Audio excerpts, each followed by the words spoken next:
Sekarang kalaupun memang ada yang mencet dari luar, harusnya kan di saat itu lift berhenti, otomatis terbuka lebar. Ini enggak.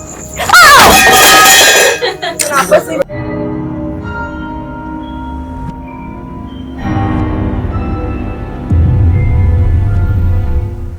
Itu pintu lemari udah gue tutup. Entah gimana ceritanya juga itu, kok bisa dia ada celah crack kebuka.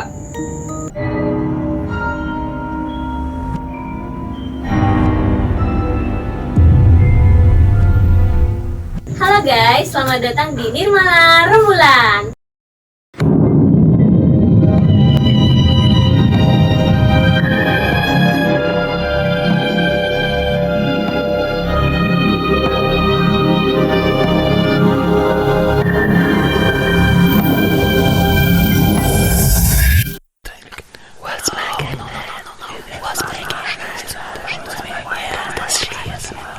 Ketemu lagi sama gue Kiki, dan gue ada tamu baru, Ibu Bianca.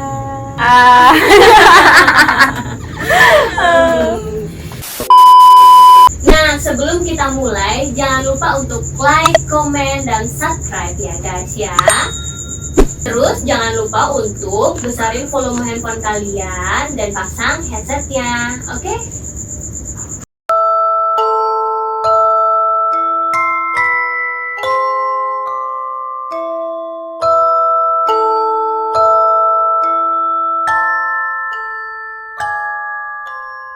Oke, sekarang mau cerita apa Ibu? Silakan dimulai. Jadi gini, ini ceritanya di saat gue masih berprofesi sebagai pramugari ya. Posisinya waktu itu gue dapat schedule terbang pagi hari, pagi buta sih lebihnya ya. Gue udah siap lah, udah siap untuk terbang. Kebetulan waktu itu gue tinggalnya di apartemen.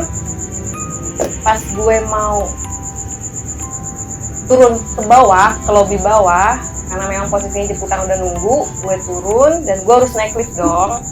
Di saat gue naik lift, oh ya kebetulan gue sama temen gue berdua sama temen gue, dan kebetulan juga memang dia mau nginep di apartemen gue. Jadi dia nganterin gue turun ke bawah karena memang ya nggak tahu, kayaknya gue punya perasaan minta dianterin turun gitu loh.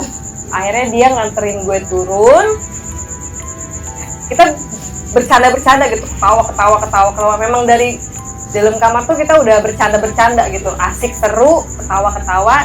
Naiklah lift, udah naik lift, tutup dong pintu liftnya. Tiba-tiba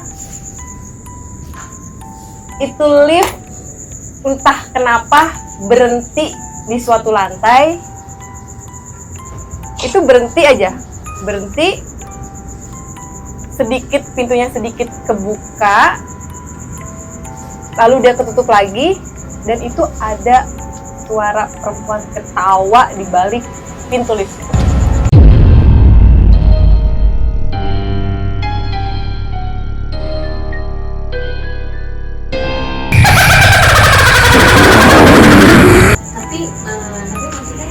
Nggak kepencet kan itu? Enggak ada. Posisi itu cuman gue berdua sama temen gue.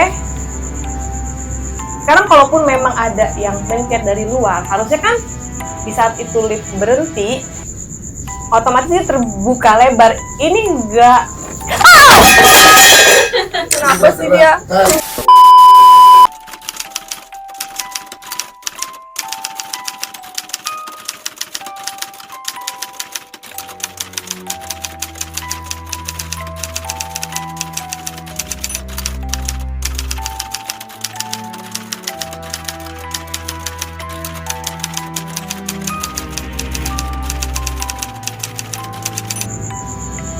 Sekarang kalaupun memang ada yang mencet dari luar, harusnya kan di saat itu lift berhenti, otomatis terbuka lebar. Ini enggak. Kenapa sih?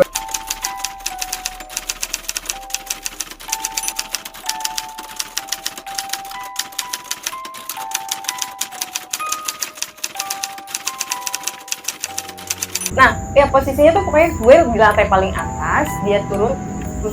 Anggap waktu itu gue tinggal di lantai 36an lah, pokoknya gue di lantai paling atas, terus itu gue masih ketawa-ketawa di dalam lift, tiba-tiba di pertengahan perjalanan ke bawah itu lift berhenti. Kalaupun memang ada orang di luar yang mencet dia mau naik lift, harusnya kan terbuka.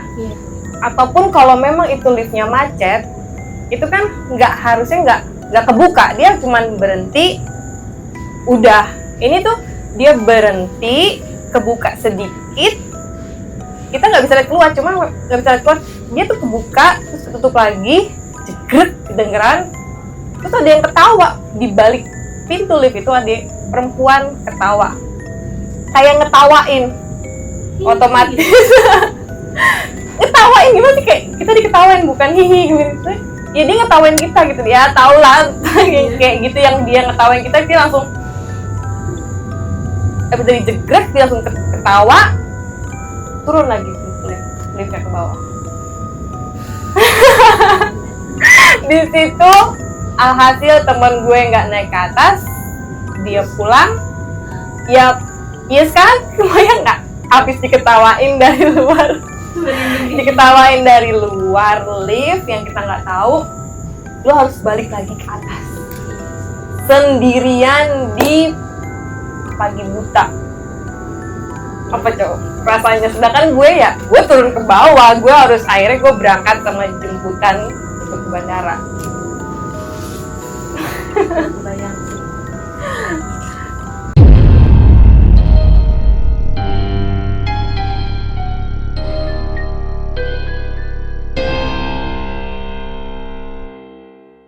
Nah itu kan penerbangan gue ke Jayapura ya. Di penerbangan gue berikutnya, gue ada schedule bukan terbang juga sih ya, nginep lebih tepatnya.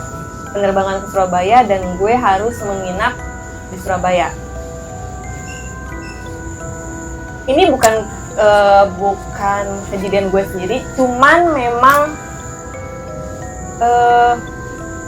terkenal lah ya, maksudnya memang di setiap hotel pasti ada, tapi entah kenapa di beberapa daerah itu pasti kayak kita satu set kru tuh takut untuk kalau terbang ke daerah sini, nginep di hotel ini, dia tuh takut gitu.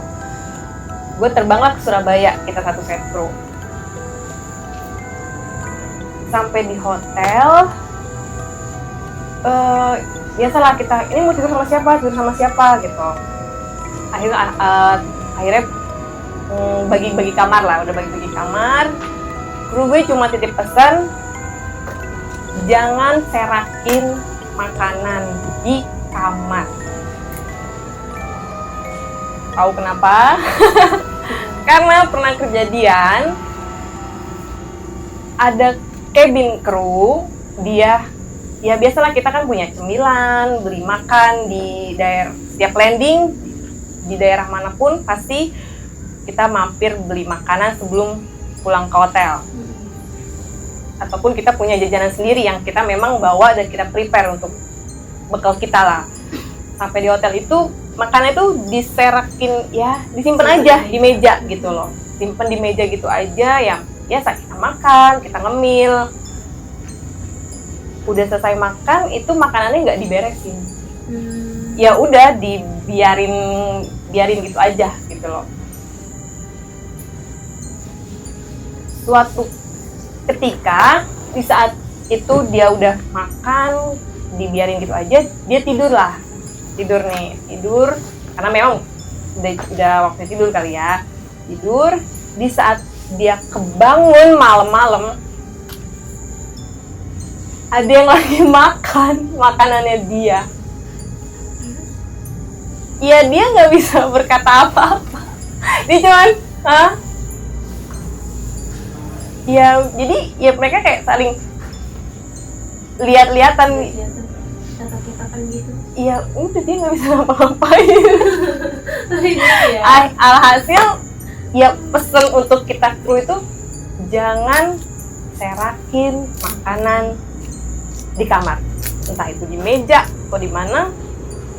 Dari situ ya kita nggak pernah nyerah gitu ya, kalaupun makan udah selesai makan langsung lagi dimasukin ke dalam tas.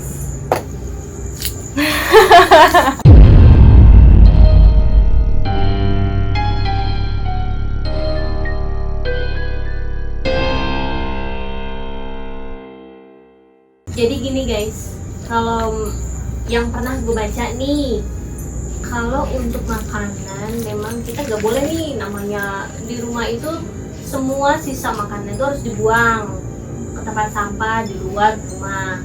Karena apa? Dulu sempat Nabi Muhammad itu kalau nggak salah ya ngedengerin ceritanya para jin. Kalau nggak salah, tolong dibenerin ya guys ya kalau salah nih ceritanya. Yang gue baca itu cuma selewat aja.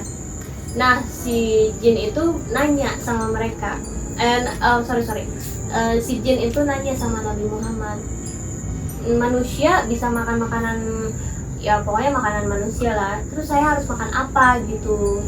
Terus saya harus mencari makanan kayak gimana? Sementara anak-anak kami, kata si jin itu kelaparan. Akhirnya Nabi Muhammad nyariin remah-remahan, tulang-tulang, bekas-bekas yang dimakan sama kita nih guys. Nah, untuk makanan si para jin itu. Jadi pesannya itu sama Nabi Muhammad, ya intinya sih lu tuh nggak boleh nih nyisain sisa makanan di dalam rumah. Karena apa? Karena ya jin-jin itu makannya dari situ gitu guys. Nah, terus next. Jadi bener dong kalau kru gue nitipin pesen jangan serakin makanan. Kalau udah selesai ya diberesin.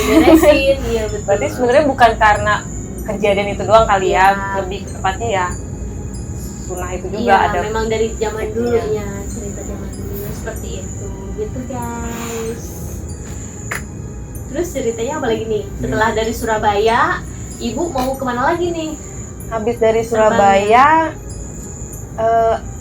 gue kebetulan ada penerbangan lagi ke Makassar. Ini ibu sendiri yang akhirnya saya repotkan. Bener-bener itu sih. Itu gue lupa, cuman yang gue ingat itu gue terbang ke Makassar. Memang hotel itu udah cukup terkenal, bukan buat kita para kru doang. Ya untuk orang sekitar pun, ya memang hotel itu ada something-nya lah. Itu posisinya malam ya? Iya, tengah malam itu. Tengah malam ya? Itu gue lupa penerbangannya dari mana. Intinya ya gue tuh udah capek banget. Itu gue tidur. Jangan sambil ngomong, saya jadi takut nih. Karena saya juga sendiri kayak agak deg-degan ya. Maksudnya lagi tidur. Itu entah gimana ceritanya. Itu suatu, jadi gini, pintu hotel itu kan pintu kamar selalu kalau sebelahnya tuh lemari. Iya betul. Ya kan? Jadi kalau kita buka pintu kamar, ini pasti ada lemari gitu. Dan kesana tuh biasanya langsung tempat tidur, posisinya tempat tidur. Dan kebetulan memang di hotel itu, jadi ini kasur. Kalau kita noleh ke sana, itu tuh udah lemari. Iya. Dah, entah gimana itu ceritanya. Seingat gue, itu pintu lemari udah gue tutup. Entah gimana ceritanya juga itu. Kok bisa dia ada celah crack kebuka. Gue noleh dong. Pas itu terbuka. Iya, bukan karena dia bunyi crack. Aduh, kok merinding. Bunyi kan crack. Oh dong. Dan itu posisinya gue tidur sama senior. Dan senior gue belum tidur. Dia ngomong, tutup dong, tolong tutupin dong pintu lemarinya. Ya gue sebagai junior yang nggak berpikir gimana-gimana, ya gue lompat dong, maksudnya, oh iya mbak, gue lompat, gue tutup, terus, ya kan gue nggak ada kepikiran bakal ada apa-apa. Pas gue tutup, ser kan merinding. Itu Mbak langsung naik. Alhasil ibu lah yang apa? Iya, nelfon gue guys. Malam-malam dia nelfon gue. King takut dia. Lanjut ibu yang cerita. Ya gue takut dong. Abis gue tutup itu merinding, langsung bener-bener merinding yang gimana sih kalau kayak kita kesetrum. Iya. Langsung naik, Mbak. Udah tidur. Senior gue cuma ngomongin tidur. Iya gimana, gue udah mau nangis. Alhasil gue telepon dia. Ya sepanjang malam itu handphone gue nggak mati. Gue cuman ini gimana? Gue nggak bisa tidur. Dan dia baca doa. Gue udah coba untuk baca doa tapi ya gue semakin gue baca doa malah semakin kayak diganggu. Ya kan? Terus ya iya nggak sih yang gue baca doa ya? Baca doa nggak bisa gue baca doa, nggak bisa. Gue baca apa jadinya? Nah di saat gue nelfon lo, gue bilang baca doa. Jangan kan untuk ngomong ya, gue baca doa aja salah. Iya.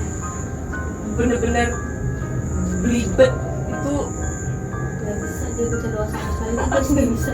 Sampai gue sendiri bingung baca doa, bantuin dia baca doa. Ya Allah, nggak bisa. Aduh, gue bilang coba, baca doa. Terus si ibu cerita lagi. Jadi gue yang cerita, soalnya gue yang ditelepon. Ya Allah. Dan itu tuh bukan, dan memang di hotel itu tuh bukan cuman itu aja gitu loh. Di kamar sebelah itu nggak ada yang minat, nggak ada yang nempatin. Itu bisa loh, ada yang suara geser-geser meja, entah apa yang digeser, tapi itu gimana sih kalau ada housekeeping yang lagi beresin, kebayang nggak tengah malam? Dan itu tuh bukan sekali dua kali, hampir setiap kita nginep gitu loh. Ngapain gitu loh housekeeping malam atau bahkan pagi kita beres-beres bersih-bersih, yang itu tuh nggak ada yang check out. Karena kalau misalkan memang ada yang kru yang check out, kita kan bohong, kedengeran dong gulu. Oh iya, kamar sebelah ada orang, ini nggak ada gitu loh. Kok bisa? Dan itu tuh bukan terjadi malam doang, kadang sore aja tuh bisa ada tuh. Iya.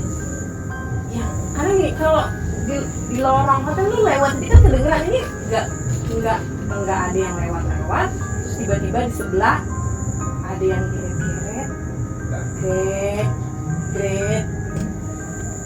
Kan suka begitu. Nih guys. Nah setelah dia telepon nih guys nih, telepon gue. Terus dia bilang, Ki gimana baca doa apa segala macam. Nggak lama dia bilang, Ki TV-nya nyala sendiri. Dia bilang gitu. Gue mau nangis sih ceritanya. Soalnya gue nggak, maksudnya gue di telepon dia, Ki gue TV-nya nyala sendiri. Dia bilang, enggak itu nggak rusak TV-nya. Gue sampai ngomong gitu tuh. Terus dia bilang, Ki mati lagi, kata dia gitu. Udah biarin, nggak usah diliatin. Udah tidur aja baca doa, gue bilang gitu. Iya ibu, gue yang gitu sekarang gantian. Nggak usah dipikir. Terus gimana TV-nya? Udah nggak apa-apa, biarin aja, gue bilang gitu sama dia kan. Akhirnya tuh ya dia nggak, pokoknya teleponnya nyala terus. Dia tidur. Mungkin dia kayaknya udah banyak lupanya kayaknya ya guys ya, karena dia berapa puluh tahun, 10 bisa jadi 10 tahun. Iya 10 tahun yang lalu. Sekarang udah ini berapa? Ini bisa 10 tahun lah. Iya makanya. Terus akhirnya TV-nya nyala. Setelah TV-nya nyala, mati nyala itu, dia bilang, Ki merinding, kata dia bilang gitu. Udah baca doa apa? Kata dia gitu sampai gitu guys. Kebayangin gue yang gitu. Ibu ini, Dan itu bukan sekali loh. Kadang-kadang selalu, maksudnya yang gue telepon ya lu. Iya benar. Ya bukan di hotel itu aja, di beberapa hotel ya, karena mungkin ya pasti ada Iya, gue pindah daerah. namanya kita kan kita berdampingan ya. Iya kadang, tapi bukan yang ya kadang orang hotel jelek ini enggak, yang baru aja tuh ada loh gitu loh, dan itu ya nggak biasa luar biasa. Gitu ceritanya.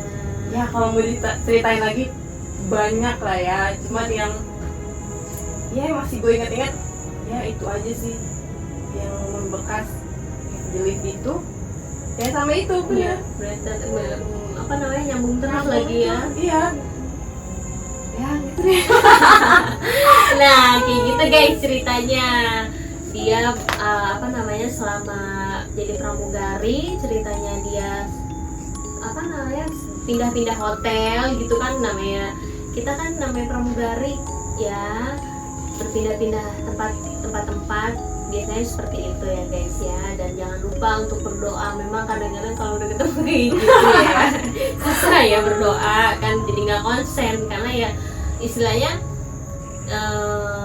dia keganggu dengan doa kita ya, mungkin ya kita kan nggak tahu Kita pun keganggu sama dia, jadi sama-sama takut gitu. Nah, selesai deh ceritanya kita nih guys. Sampai berjumpa lagi nanti di next cerita-cerita yang lain ya. Dan jangan lupa untuk like, comment, dan subscribe. Siapa tahu cerita ini bisa aja jadi cerita kalian. Oke? Dah.